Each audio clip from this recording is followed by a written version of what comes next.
Yes, you're seeing that right. A sniper rifle headshot hitting for 39, that's nearly 90% damage resistance in PvP. Yes, not just in PvE, but in PvP as well, folks. The first time I activated it and my friend couldn't kill me, I actually kind of lost my mind thinking how overpowered it could be, but after testing it out in the Crucible and with various exotics, I'm going to bring you a bit more of a rounded opinion. Today, I'll bring you the lowdown on the new Strand aspect for warlocks, Weavewalk, which essentially gives you a brief period of near immunity when activating your dodge ability in the air. Now, when you activate this, you go into third person mode and you can float around for a variable amount of time. I say variable because this thing drains your melee ability energy roughly a quarter of the bar every second. So if you have 3 charges of your melee, you can roam around for a whopping 12 seconds while having 90% damage resist. Now, after using this for the first time, I had the exact same thoughts you did. How quickly can you come out of this near invincible form to shotgun someone down? Can you just weave walk next to someone, shotgun them to their face as you come out of the animation?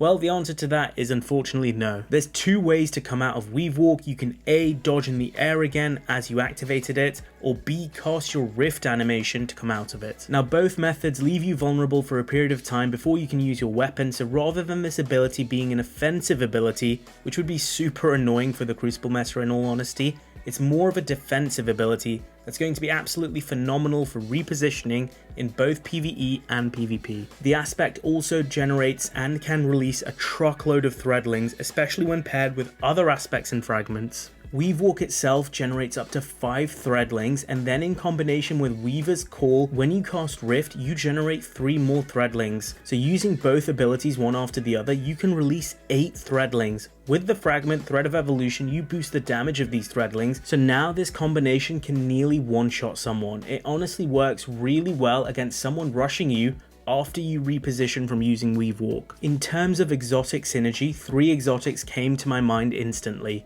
The first, Claws of Armkara, which not only will let you use Weavewalk more often as it gives you an extra melee charge, but with all 4 melee charges active, you can have 16 seconds of invulnerability. The second thing I tried was Vesper of Radius, which lets off an arc shockwave when you cast Rift periodically. So in combination with the aspects and fragments I mentioned earlier, this combination does one-shot people, so after you reposition safely, you can potentially one-shot someone rushing you. Finally, we had Monte Carlo, the exotic auto rifle, which is going to fill up your melee charges on kills. Honestly, auto rifles now slap in the Crucible after the zoom changes, so it's surprisingly pretty effective by itself. Now add in the fact you're getting charges of invulnerability back practically, it's really good. If you're wondering whether this aspect has any counter, well, you probably guessed it. Conditional finality, the counter to everything. Conditional freezes everything. Antaeus wards, bubbles, and it even freezes you when you're in Weavewalk, so it's going to be a potent counter for this. I'm intrigued to see people use this in the Crucible, especially on zone cap trials. It's going to be a bit of a nightmare there.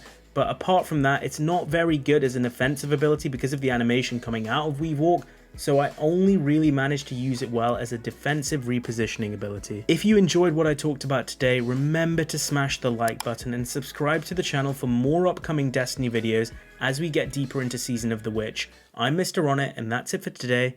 Peace out, guys.